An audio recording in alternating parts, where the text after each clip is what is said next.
Hey guys, welcome back to another video. Second video of the day. I'm on a roll today. Zayla's still sleeping, thank God, so I'm gonna try and squeeze in this video before she wakes up. It is another long overdue video. It is her 1 month baby update, but I made such in-depth notes about it. I thought that I should still try and get it up even though she's 9 months. So this is my 1 month baby update. Don't forget to like this video, subscribe for more, and if you're already subscribed, hit the bell button so you can be notified for when I upload another video. And the first thing I have written down is that I didn't use a swaddle yet. I didn't use a swaddle at all for Zaylah. She was quite wriggly in her sleep, but she was still a good sleeper, so I didn't feel the need for it. So I wrote down her routine.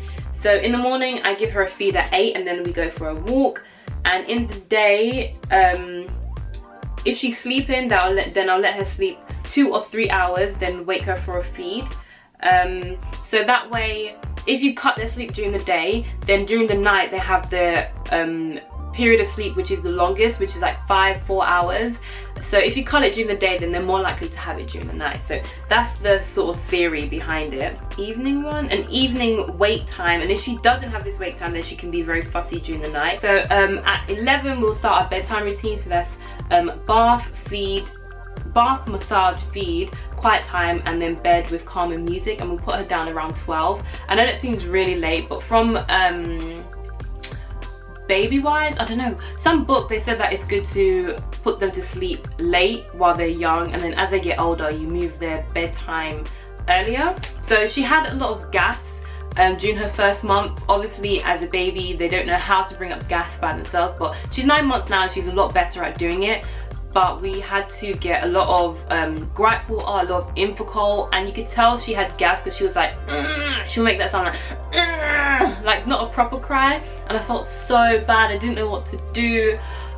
It was not a good time, but yeah, just watch out for that. Try to burp her, and oh, that's another thing, it was so difficult to burp her. She'll be on my shoulder for ages and I'll pat her back and nothing will come up. There'll be times, plenty of times, when I'll breastfeed her and she wouldn't burp.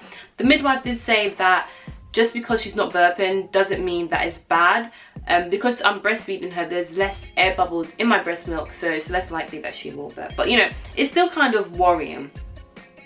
At 1 month she was able to lift her head, obviously not for long, but she'll, you know, lift it up a little bit, so her neck was quite strong. She likes the warmth, so she likes being on people, which is quite common for small babies. She's already following my movements and my voice at 1 month, so that was really good.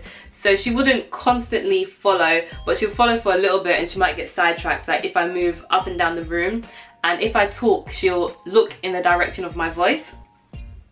And what else did I write? She makes a lot of noise in her sleep. It's so funny. Not crying noises, but more like grunts or like It's so cute. She makes a lot of noises, and she will move a lot in her sleep as well. So I'll put her down this way and I'll wake up and I'll find her this way. The umbilical cord, so that took a while to fall off and I was quite worried, but it fell off at 16 days and it was still, where the umbilical cord was, it was still open, so you can see like this white piece of flesh almost. And I was worried about that as well. I was like, oh my god, being a new parent, you just worry about everything. If they're breathing too heavily, too softly, you know, anything and everything.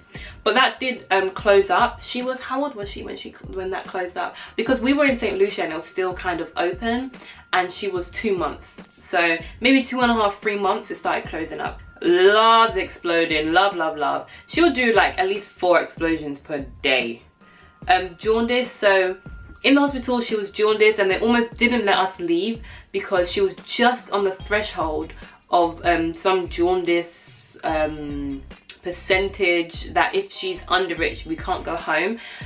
But when we were here, when she was like a week old, she still had jaundice. She had yellow eyes and her skin was kind of yellow, so they just said to make sure I'm feeding her often enough. That faded after a while, so that was fine, but it did worry me a lot. And they say, you know, to get out more, have the curtains open, so you know the sunlight is supposed to really help.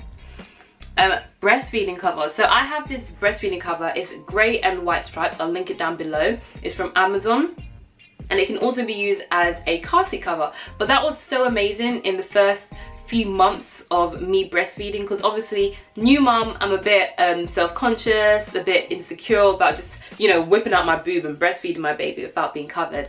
But this breastfeeding cover was very stretchy, it was very breathable, so I could pull it on and it was still loose around my neck, so I could open it and still look at her. I think it was amazing. It gave me so much more confidence just to breastfeed in public.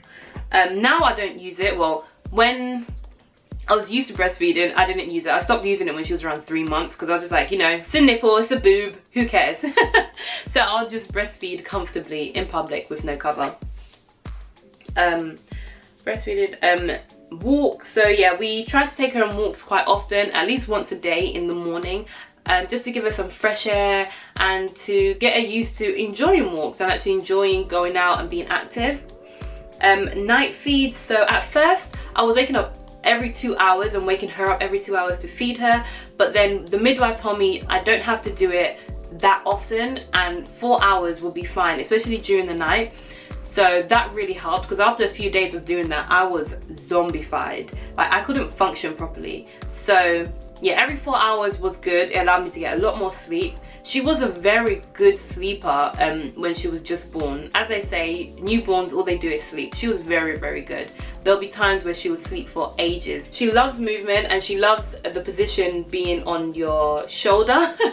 So a lot of people were holding her like this and she'll just cry and cry and cry. And then when they put her on their shoulder, she'll stop. But obviously, being such a young baby, you don't expect them to like that position or feel safe to hold them in that position. So a lot of people will just cradle her and she just didn't like it. So at 3 weeks, we introduced the bottle. I wanted to pump so that Caleb can feed her and also so we can have a break. So sometimes we could let her go to my mum's house or my aunt's house, my cousin's house, so that they can have her for a while and I could just have a little break. So we did introduce the bottle at 3 months. She didn't take to it at first, and I think that's because the teat that we had was too slow, and I thought it was because, oh, she's not taking it, and it really stressed me out. But once we changed the teat, she was fine, and she did like Advent bottles. So one thing that I would say is that get a lot of free sample bottles. I got a whole load from baby shows, and that really helped, so I can change the bottle and see which one she preferred. And that's the way I found out that she preferred Advent. I mean, if I didn't have these bottles, then I'll just stick to one brand, just give her that bottle and just like make sure she likes it. But having all these different bottles allowed me to find out which one she preferred. So yeah, that is all I have written down. I hope that helps you if you're pregnant and you're wondering what the first month of a baby might entail. Obviously I didn't touch up on everything, it's just from my experience, but definitely comment down below if you do have any questions, anything you want me to answer, or any point that you want me to elaborate on. Oh, one thing I will say, Caleb was off for 5 weeks after I gave birth, and that was a massive help. He got 2 weeks paternity from the government, and then his work actually gave him 4 weeks. So he took 5 weeks off when Zaylah was just born, and then 1 week off during the Christmas period. And having him there was such a huge help. I don't know what I would have done with a newborn if it was just by myself. Like, I'm already so confused, I don't know what to do. So it was amazing having him there. But anyway, rambling. That's all I have written down. I hope you enjoyed this video. Don't forget to give it a thumbs up, subscribe, and I'll see you guys in my next video. Bye guys, stay sweet.